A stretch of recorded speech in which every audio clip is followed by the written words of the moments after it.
Okay, so I wanted to talk about the organic nature of things versus the predetermined nature of things. And there are situations that I observe that seem to be organic, and there's some that seem to be predetermined. There seem to be situations that may happen organically, but um, through propaganda, through media, um, things are presented in such a way that um, it's not honestly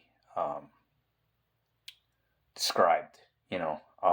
Anyway, I'll get into more of it in detail. But I was watching a football game. I don't know when it was. It was some night game, and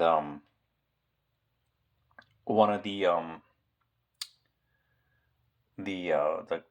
broadcasters starts talking about I guess the movie Wicked coming up soon, and basically talking it up like, oh, I know this is gonna be great, and I know that people are gonna be doing sing-alongs. It's gonna be like Frozen, which I didn't see the movie Frozen either, um, and so I don't really know what the big deal is about. I don't have any children, but I was somewhere, and it was so odd because there was something where someone was singing, and I guess it was a song from Frozen, and all of a sudden a whole bunch of people around me just started singing it, and it was just so odd. It was like they were programmed to do this, um, and it was such a strange phenomenon to me. But then it goes so as to say that um, this phenomenon that with Frozen, with they're trying to somebody's trying to push this wicked thing to the top, and that and presenting it as such is it's not organic, right? It's someone has made a plan, um, and I go back to that whole thing about like there's this thing running in the background in our reality that it seems to feed off fear, and through I would say agents of it or puppets or um, whatever you want to call um, people that are involved in pushing something forward that is part of the plan of this thing. Um, they're not organic. They're predetermined. There's a plan. There's something there to corrupt, to cause fear, to um, make all the make people hate each other or have bad feelings toward each other. All the negative that things that are derived from fear that this thing can feed on, and people that are not in their they're not following that spiritual side of themselves. Maybe some people don't have a spiritual side. Um, I'm talking about those some people refer to them as NPCs or non-player characters. Maybe there are people that are different. I can only speak from my own experience, and so anyway, so I look at Wicked, I look at this Frozen, I look at things that even back through my lifetime that seem to be um, put forward, predetermined, not organic. Like, I give you an example. Like for me in my life, like let's say if I go walking around the block, right, and I walk around the block consistently um, at a certain time of day, and people around the neighborhood see me out, and let's say after a while, more and more and more people from the neighborhood start walking, and we'll do a thing where, hey, I see you, you see me, whatever, wave, but they decide, hey, for whatever reason, that hey, someone's getting out there, they're getting sun, they're getting to breathe the fresh air, getting a little bit of workout for their heart.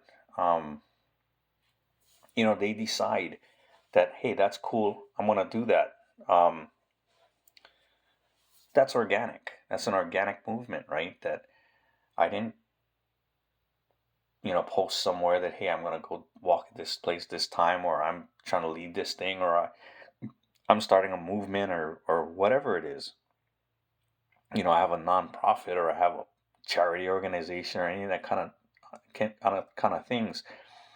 Um, that would be an organic movement, something that actually happened out of just naturally occurring. And the more I look back, the more I see these things that they don't seem to be organic at all. The backstories, everything, like this Frozen. I look at the one of the biggest songs of all time. That I don't know if you remember this. If you're old enough, you do. It was a song called "Whoop." There it is. A Tag Team was the name of the group. That thing was the hugest thing in the '90s, like maybe the early mid '90s. You couldn't get away from it. Um, it was through movies and TV and songs, popular songs, sporting events. It was like you couldn't get away from it. Put it that way. It was all pervasive in popular culture, um, and it just smacks of being predetermined. Something. It was almost like a ritual. Um, through time, I feel like things get bumped up too by the agents of this thing. Um, Popular things that were out there, like the moonwalk, right? Like Michael Jackson. Like, did he invent that? I don't think so. Um, it's I heard it credited to Marcel Marceau, the mime that taught that to Michael Jackson. Um, but did he invent it? I don't think so. You know, it's carried through time. It's bumped up so that people again see it that might have not seen it in popular culture. And these things they're tantamount to ritual, right? Like, I don't know why they're doing them, but they're doing them, and they're pushing it through time. I remember when I was younger, um, Cyndi Lauper had a song called "Iko Iko" and "Iko Iko," and it was pretty popular. And my parents heard it, and they're like, "Hey, this is an old song. It's a." And I don't know, I didn't even do a cursory search, but it's a traditional song, I suppose, and whatever origins they give it, I'm not really gonna take it to heart anyway. Where the official story of it, so I'm not gonna look it up.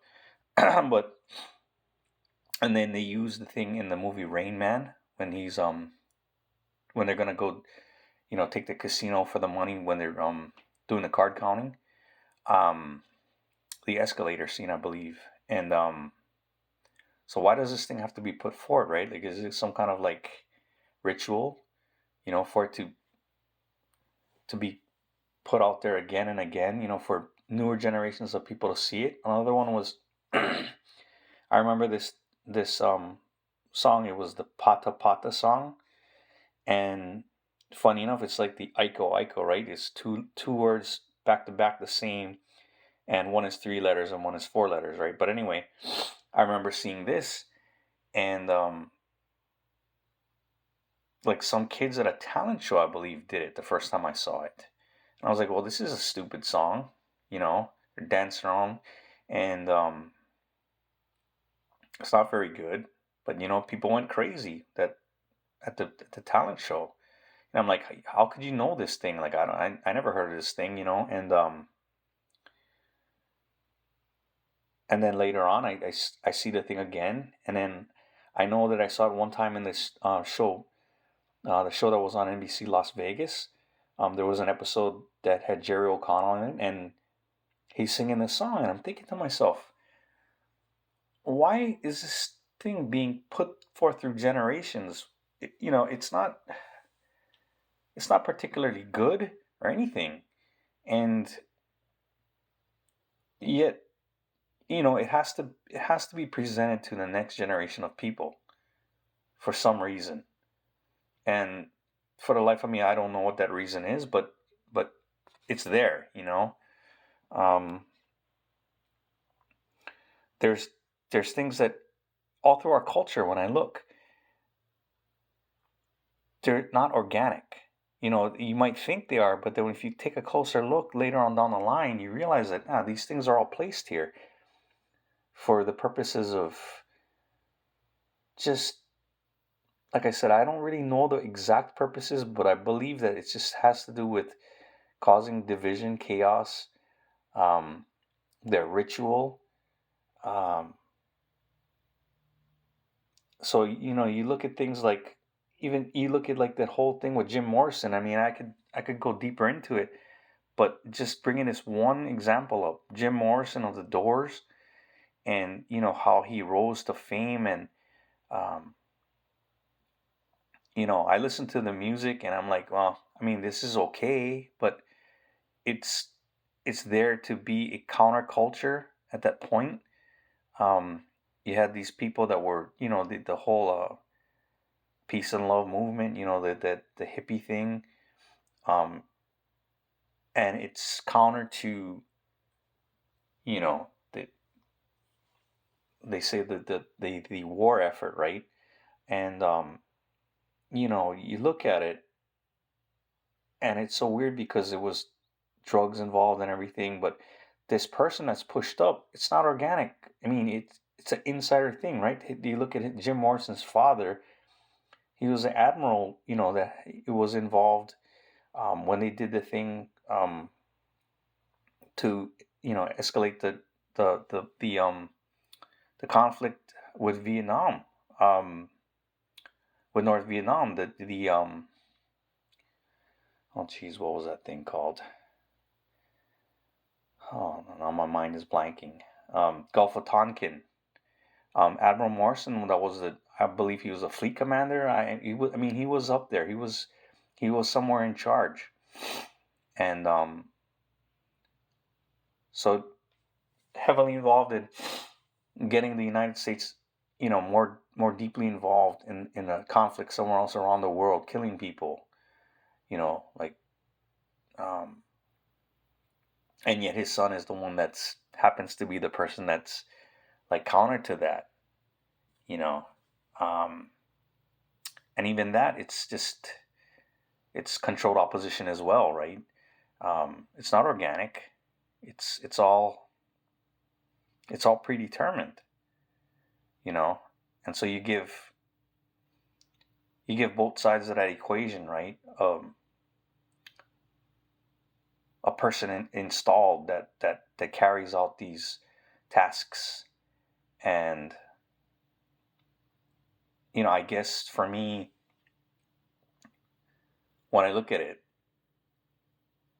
I think that it's silly to go into either one, right? I mean, like, to follow, to come down on one side or the other and say, well, I'm for this, I'm against this. I mean, of course, I think wars are bad.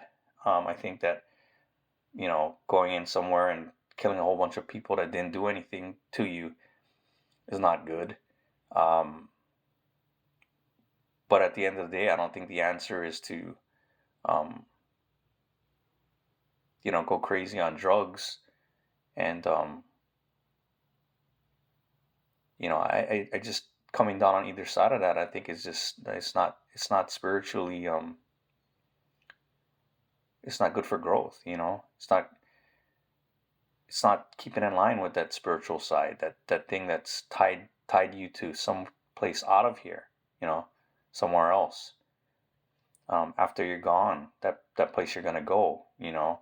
Um, I think you got to be careful about when you look at things like, are they predetermined? Are they organic? I mean, even things like the Beatles, like, people say that there's a Tavistock Institute involved in creating the Beatles, and how, like, when they would come off the plane in the United States, like, they would pay a whole bunch of girls, like, to go absolutely crazy, like, to faint and be screaming and be hysterical just on the sight of the Beatles. And then after a while, it's trained into people, right? And then now you don't have to pay so many girls. Maybe you pay a few. Maybe you don't have to pay any after a while. And then once people see the Beatles, they're trained, right? That's how they're gonna react.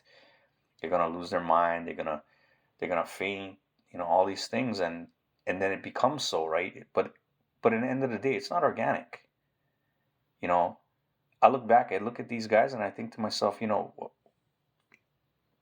what's the big deal, right? Was there good music? Yes. I mean, I enjoy it. I like the Beatles songs, but what are the messages in them? And was it an organic growth, or was it predetermined? And that's what I say. I look back at all these things, and I think there's current people that are out there that it's they're put in place. It's not organic movements, right? So that's all I wanted to really say. Just as you take your journey, as you live your life, as you enjoy the experience and the journey of life, this time that we have here, this short time, um, hold on to your spiritual side, and treat others how you want to be treated. And realize that anyone or anything that you see out there that's famous or popular, like, maybe take a step back and think, was this organically grown, or is it a predetermined thing? Is it a plan by this thing or its agents?